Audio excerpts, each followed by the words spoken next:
ஹல்லேலூயா. அவர் உயர்த்தி ஆசீர்வதிப்பார், உயர்த்தி ஆசீர்வதிப்பார்.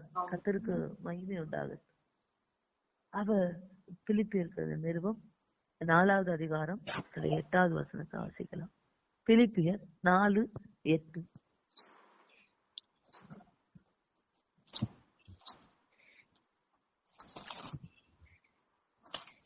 கடைசியாக சகோதரரே, உண்மை உள்ளவைகள் எவைகளோ, ஒழுக்கம் உள்ளவைகள் எவைகளோ, நீதி உள்ளவைகள் எவைகளோ, கற்புள்ளவைகள் எவைகளோ, அன்புள்ளவைகள் எவைகளோ, நற்கீர்த்தி உள்ளவைகள் எவைகளோ, புண்ணியம் எதுவோ, புகழ் எதுவோ, அவைகளையே சிந்தித்துக் கொண்டிருங்கள். அப்படிப்பட்ட மனிதர்களுக்கு, அதாவது ஆண்டவர் சொல்றாரு, அவர் உங்களை குறித்து துச்சமா என்ற மனிதர்களுக்கு முன்னாக ஆண்டவர் உயர்த்தும்படி, அவர் நிரூபித்து காட்டும்படி அவர் என்ன சொல்ல, நமக்கு என்ன ஆலோசனை சொல்றாரு அப்படின்னா, உண்மை உள்ளவைகள் எவைகளோ, ஒழுக்கம் உள்ளவைகள் எவைகளோ, நீதி உள்ளவைகள் எவைகளோ, கற்புள்ளவைகள் எவைகளோ, அன்புள்ளவைகள் எவைகளோ, நற்கீர்த்தி உள்ளவைகள் எவைகளோ, புண்ணியம் எதுவோ, புகழ் எதுவோ, அவைகளையே சிந்தித்துக் கொண்டிருங்கள். அதனால ஆண்டவர் சொல்றாரு, நாம அவைகளை பெற்றுக்கொள்ளும்படி, நாம ஆசீர்வதிக்கப்படும்படி, ஆண்டவர் நம்முடைய நிலைமைகளை சூம்பின குறை உள்ள பகுதியை நிறைவாக்கும்படி நீங்க எப்படி இருக்கணும் அப்படின்னு சொல்றாரு. நீங்க உண்மை உள்ளவைகள் எதெல்லாம் உண்மையா இருக்கோ அதை நீங்க பின்பற்றுங்கள். ஒழுக்கம் எதெல்லாம் ஒழுக்கமோ அதை பின்பற்றுங்கள். நீதி எதுவோ அதை நீங்கள் பின்பற்றுங்கள். கற்பு எதுவோ அவைகளையே நீங்கள் பின்பற்றுங்கள். அன்பு எதுவோ, நற்கீர்த்தி எதுவோ, புண்ணியம் எதுல இருக்கோ அதையே நீங்கள் சொல்லி இருங்க, அதையே சார்ந்திருங்கள். புகழ் எதுவோ அவைகளை சிந்தித்துக் கொண்டிருங்கன்றார். அப்ப ஆண்டவர் நம்மை சிந்திக்க சொல்லுகிறார். எவைகளை குறித்து என்று சில காரியங்களை சொல்லி இருக்கிறாரு. எதை குறித்து நாம் சிந்திக்க வேண்டும்? அல்லேலூயா. நமக்கு அநேக வேளைகள்ல தோணும், நம்மை சுற்றி பார்க்கும் போது, நம்முடைய கண்கள் பார்க்கும் போது பார்க்கிற சூழ்நிலைகளை குறித்து நம்ம சிந்தனைகளை ஓடும். நம்ம சிந்தனைகள்ல நம்ம சுற்றி பார்க்கிற காரியங்கள் ஓடிக்கொண்டிருக்கும். அதை நாம் உற்று நோக்கி கவனிப்போமானால் அது பதிவாகும். அவைகளையே நம்ம சிந்திக்க வேண்டியது இருக்கும், அவைகளையே பேச வேண்டியது இருக்கும். அதனால ஆண்டவர் சொல்றாரு, நீங்கள் எதை குறித்து சிந்திக்க வேண்டும் என்று. அவர் ஆசீர்வதிக்க வேண்டும், ஆசீர்வதிக்கும் போது ஆண்டவர் நம்ம நிலைகளை மாற்றி அமைப்பதற்கு, கர்த்தர் நம்மை உயர்த்துவதற்கு அவர் சில காரியங்களை நமக்கு சொல்லுகிறார். நீங்கள் எதை குறித்து சிந்திக்க வேண்டும்? நீங்க பார்க்கிற காரியங்களை சிந்திக்க வேண்டாம். நீங்க சுற்றி பார்க்கிற சுற்றுச்சூழல்களை சிந்திக்காதபடி, நீங்கள் உலகத்தை பார்த்து சிந்திக்காதபடி, உங்களை குறித்து எதிராக கிரியை செய்கிறவர்களை குறித்து சிந்திக்காதபடி, உங்களுக்கு விரோதமாய் கிரியை செய்கிற மனிதர்களை பார்க்காதபடி நீங்கள் எதை சிந்திக்க வேண்டும் என்று ஆண்டவர் சொல்லுகிறார். நீங்கள் கற்புள்ளவைகள் எவைகளோ, அன்பு எவைகளோ, நற்கீர்த்தி எதுவோ, புண்ணியம் எதுவோ, புகழ் எதுவோ, அவைகளையே சிந்தித்துக் கொண்டிருங்கள்.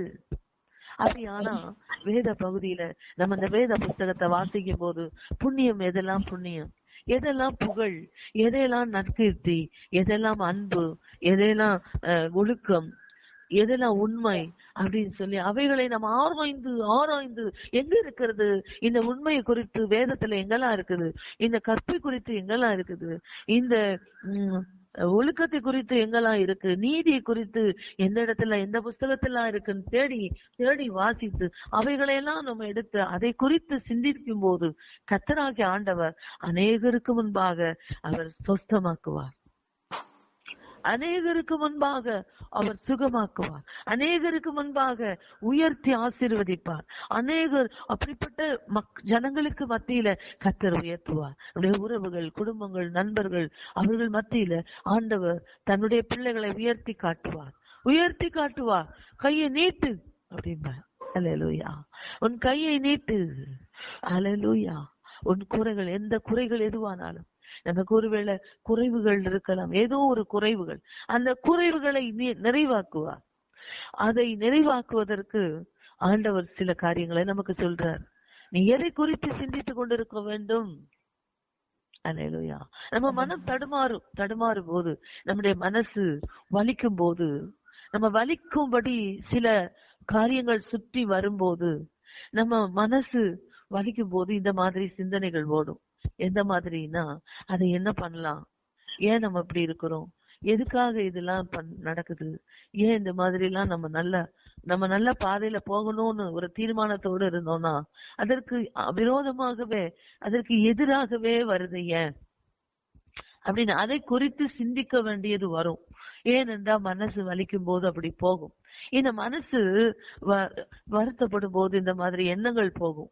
ஏன்னா நமக்கு எதை பண்ணலாம், வேற அடுத்து என்ன செய்யணும்னு தெரியாது இருக்கிறபடினால இவைகளை எவ்வாறு ஜெயிக்க வேண்டும் என்று நமக்கு சில நேரங்கள்ல புரியாது இருக்கிறபடினால நம்ம மனசானது அப்படி போகும்.